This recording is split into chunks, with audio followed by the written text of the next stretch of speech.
Kabupaten Aceh Tengah memandang betul kegiatan ekspor perikanan ikan bayar ke pasar dunia. Utamanya dalam rangka menjalankan kembali smart farming, pedagang dan eksportir kopi, khususnya masyarakat kopi secara umum, yang sama-sama kita alami terdampak akibat COVID-19. Kami menaruh harapan yang besar agar kegiatan hari ini menitik beratkan pada upaya menstabilkan harga dan membuka pangsa pasar.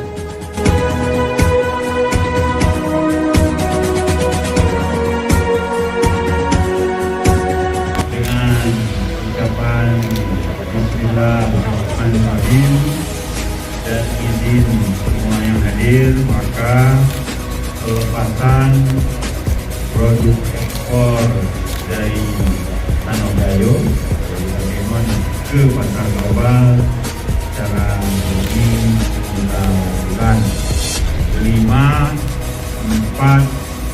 3, 2, 1.